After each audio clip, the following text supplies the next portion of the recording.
Hai kawan Puan, kembali lagi di Heart Story Puan Bersuara, Puan Berdaya. Masih bersama saya Zetira dengan Ibu Reti Ratnawati. Tadi kita sudah bahas secara lengkap ya, Ibu Reti sudah menjelaskan tentang apa itu hak seksual dan juga kesehatan reproduksi. Kemudian juga bagaimana sih situasinya di Indonesia saat ini. Nah Ibu, kemudian mengapa sih Ibu, khususnya perempuan Ibu, kita tuh harus memahami secara betul gitu mengenai hak seksual dan juga kesehatan reproduksi. Silahkan Ibu Reti. Oke, mengapa?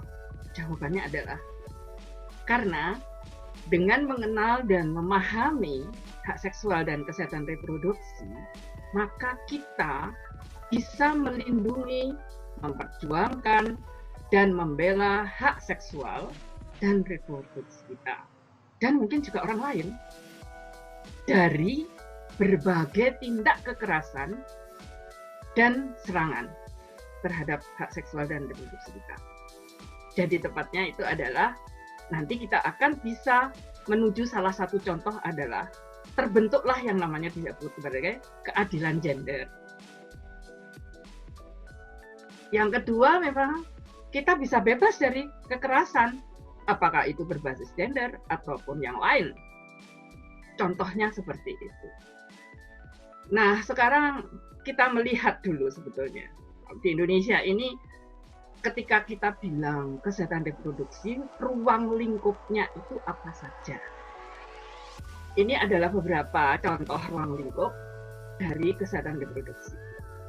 Kesehatan ibu dan anak yang baru lahir, keluarga berencana, kemudian pencegahan dan penanganan infertilitas, pencegahan dan penanganan komplikasi keguguran, pencegahan dan penanganan infeksi saluran reproduksi atau infeksi menular seksual, misalnya juga HIV/AIDS, kemudian juga tentang kesehatan seksual, kemudian kekerasan seksual, deteksi dini untuk payudara kanker, dan juga serviks kanker.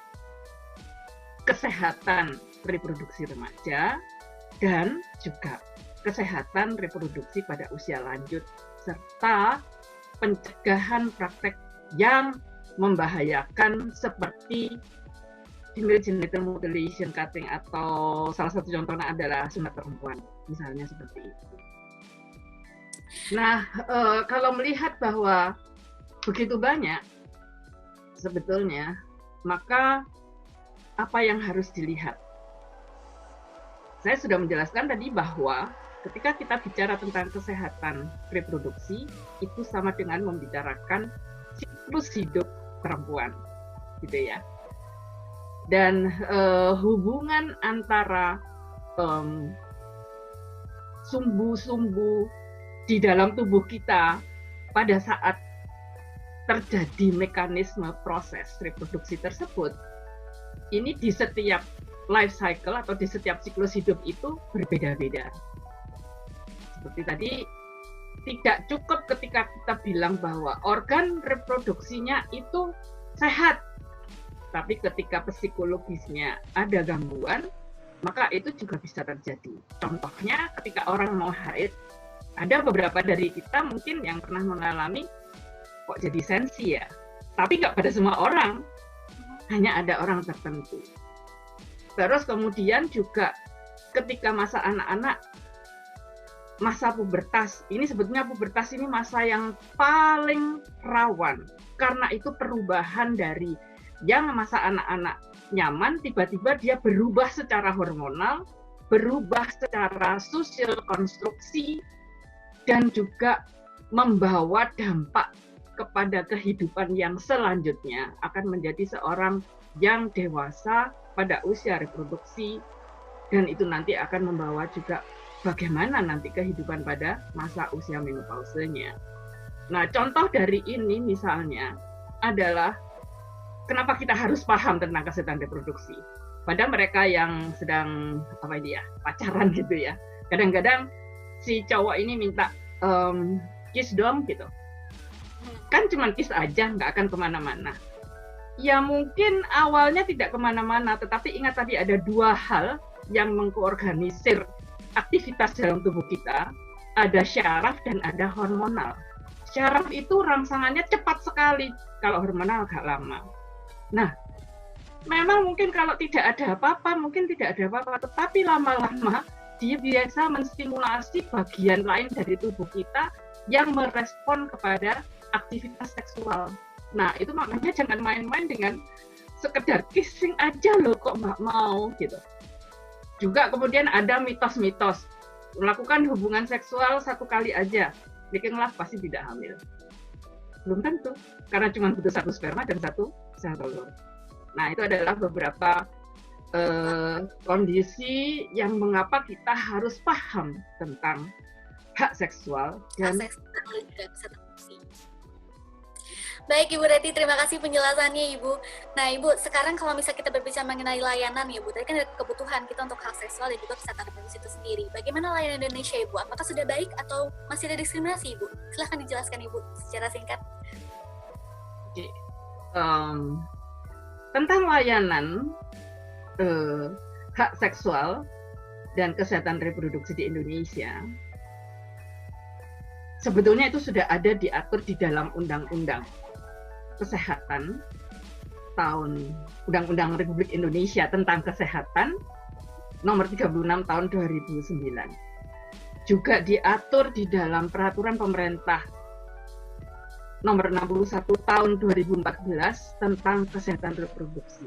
Bahkan pada tahun 2014 pun juga dikeluarkan satu peraturan Menteri Kesehatan nomor 97 yang disebut sebagai pelayanan kesehatan reproduksi terpadu.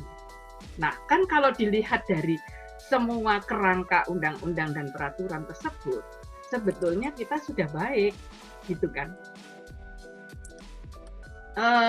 Namun, ternyata ini semua belum bisa dipenuhi secara sempurna. Tergantung pada satu, sarana dan prasarana di daerah masing-masing. Ada yang sudah lengkap kalau kita melihat pada situasi untuk rumah sakit misalnya, pada top referral system seperti Cipto Mangunkusumo di Jakarta atau Rumah Sakit Dr. Sutomo di Surabaya. Ini merupakan salah satu contoh top referral system rumah sakit yang menyediakan semuanya itu. Tetapi pada kesehatan reproduksi terpadu itu sebetulnya di level layanan primer, artinya di tahap yang bawah sebaiknya sudah ada. Namun tentunya ini tidak bisa semua dilayani gitu, meskipun mereka berusaha di tempat itu. Itu pertama. Jadi sarana prasarana ini ternyata menjadi kendala. Yang kedua juga budaya masyarakat mungkin kalau dibandingkan sekarang adalah sudah jauh lebih baik mengenal tentang kesehatan ini pada layanan kesehatan yang memang itu adalah sudah formal dan profesional.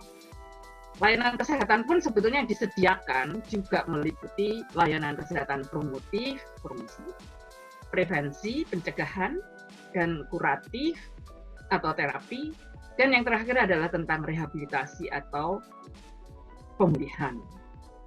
Nah, tadi itu, jadi kalau mau bilang sudah sempurna, nampaknya belum, jadi masih harus ditingkatkan lagi. Gitu. Baik Ibu, terima kasih Ibu Reti penjelasannya. Kita jeda sebentar ya Bu ya. Oke. Puan, jangan kemana-mana, tetap di Her Story, Puan Bersuara, Puan Berdaya.